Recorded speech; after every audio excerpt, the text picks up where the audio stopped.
Peternak fin itu tidak perlu modal besar, yang penting ada kemauan. Di tempat saya, kandang yang saya gunakan adalah semuanya kandang minimalis.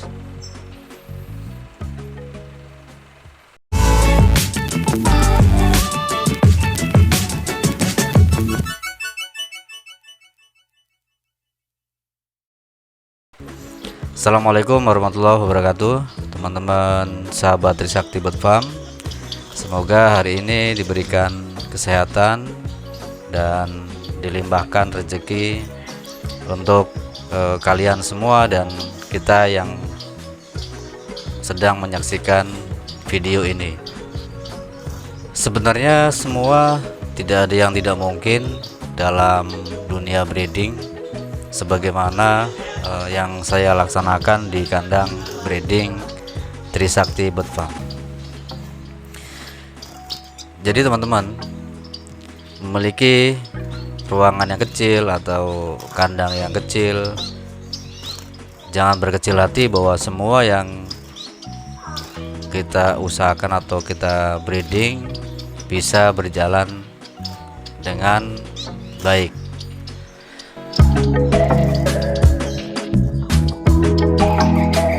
Yang telah saya lakukan di kandang saya menggunakan kandang yang semuanya serba minimalis.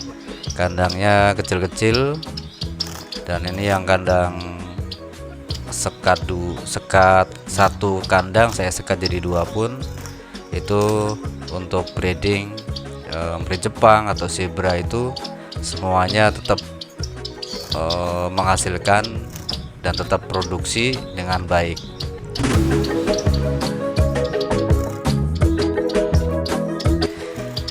Apa sih yang sebenarnya yang menyebabkan kegagalan dalam suatu breeding atau ternak burung itu? Setelah saya pelajari, sebenarnya dari beberapa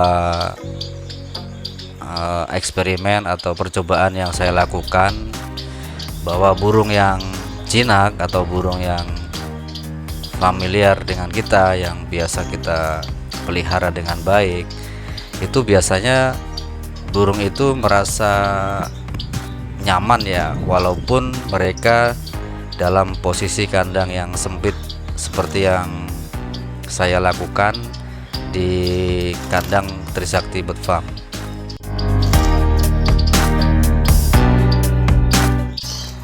Mungkin banyak teman-teman yang sudah kesini dan menyaksikan sendiri bagaimana kandang yang saya pakai, kandang yang saya gunakan itu rata-rata semuanya minimalis.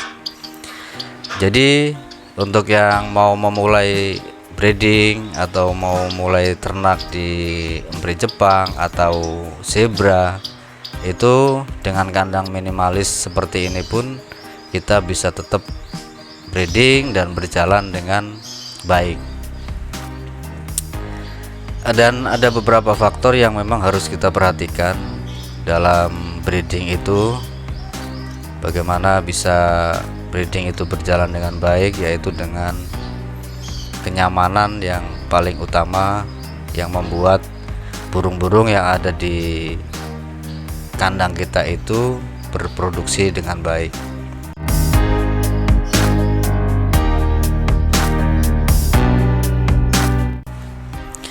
Yang selanjutnya adalah faktor makanan yang bergizi dan makanan tambahan yang digunakan untuk para indukan itu mereka berkembang biak. Banyak di antara teman-teman itu biasanya mengabaikan yaitu faktor dari makanan penunjang atau extra fooding. Dan di tempat saya yang sudah saya lakukan, semuanya yang ada di breedingan saya itu semuanya menggunakan makanan yang instan, terutama makanan yang gampang dicerna oleh burung yang kita ternak di Trisakti Bird Farm.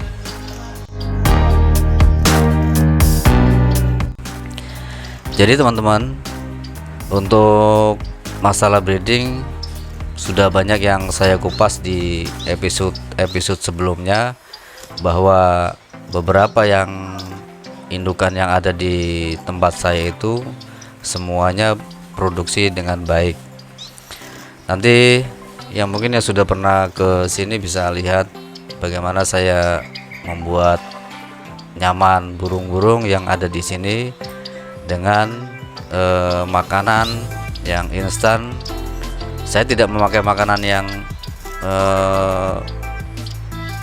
merepotkan saya, terutama karena semua yang saya bikin makanan yang ada di sini adalah makanan yang cepat saji lah, kalau istilah sekarang itu cepat saji. Karena untuk kebutuhan nutrisi di burung itu saat mereka bertelur atau mereka meloloh itu kebanyakan mereka butuh makan cepat, karena kebutuhan nutrisi saat mereka bertelur dan meloloh itu memang lebih banyak dibandingkan tidak dalam masa 2 itu.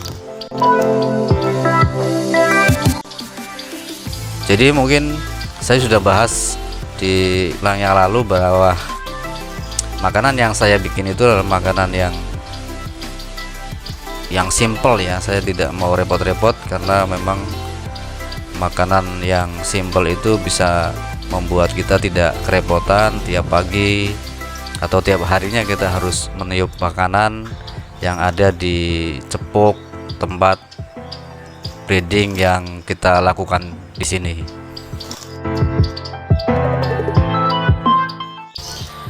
Jadi bisa teman-teman lihat di kandang saya itu kandang sekat 2, kanan kiri semuanya produksi semua, dan rata-rata anaknya pun tidak masalah dan semuanya bagus-bagus, tidak ada yang kekurangan vitamin atau kekurangan makanan. Walaupun makanan yang saya sediakan adalah makanan yang minimalis, yang simple dan tidak merepotkan saya di saat tiap harinya memperhatikan mereka dengan cara makanan yang simple itu. Mungkin banyak teman-teman berpikir ketika kita berternak, apakah yang kita ternak itu laku atau tidak. Semuanya memang tidak menjamin bahwa suatu barang yang kita bikin atau produk yang kita bikin adalah produk yang laku semua. Jadi teman-teman, dalam breeding itu sebenarnya kita hanya butuh keyakinan bahwa apa yang kita lakukan, apa yang kita kerjakan itu adalah butuh keseriusan. Nah, keseriusan yang saya lakukan di sini adalah saya tetap fokus, tetap jalan dengan apa yang sudah diberikan, semua ilmu-ilmu yang saya dapat ya dari pengalaman yang pernah saya jalani selama ini. Jadi buat teman-teman yang mau memulai bisnis di burung, jangan takut-takut bahwa produk kita itu tidak laku, bahwa produk kita itu tidak terserap oleh pasar. Karena sebenarnya rezeki itu bukan kita yang atur. Bagaimanapun rezeki itu adalah pemberian yang maha kuasa. Jadi teman-teman yang nantinya mau memulai di breeding atau memulai di ternak burung itu jangan, kalau prinsip saya itu jangan mudah terpengaruh dengan teman, mudah terpengaruh dengan keadaan pasar yang tidak menentu, tapi fokuslah pada satu, dimana yang kita pahami, yang kita seriusin itu adalah bisa jadi itu pintu rezeki yang Tuhan berikan kepada kita.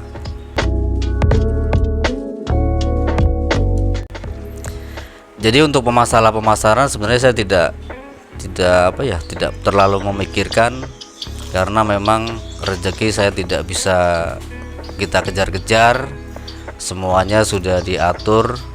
Dan yang pasti adalah bahwa setiap makhluk, setiap manusia itu pasti dikasih namanya rezeki. Jadi teman-teman yang nanti punya anakan banyak atau breedingan banyak, itu jangan berkecil hati bahwa semua yang kita lakukan suatu saat pasti akan memberikan rezeki. Jadi saya cuman ngasih semangat buat teman-teman, jangan takut burungnya tidak laku. Mungkin sekarang burung-burung seperti ini harganya masih murah ya, tapi saya pernah mengalami di tahun-tahun sebelumnya, di saat kondisi burung ini langka, itu kebutuhan pasar malah tinggi tapi barangnya langka, dan itu mengakibatkan harga jual dari burung-burung yang ada di tempat saya itu otomatis ikut naik.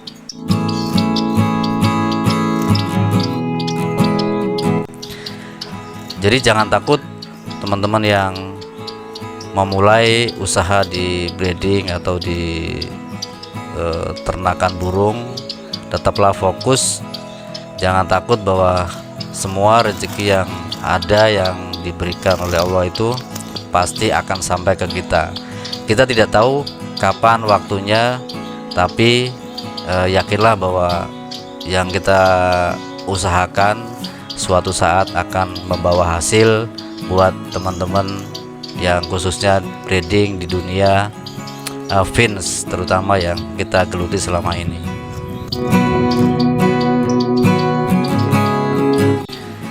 Jadi itu sekelumit tentang bagaimana saya membuat kandang yang simple ya. Nanti saya akan balik lagi ke depan bahwa kandang yang simple itu bisa juga tidak mempengaruhi produksi burung yang ada di Trisakti Bird Farm.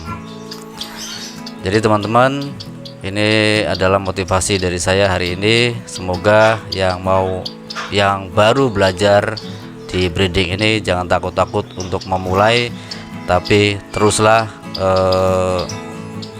berkarya dan teruslah semangat, walaupun saat-saat sekarang ini harga burung relatif turun jauh dari biasanya.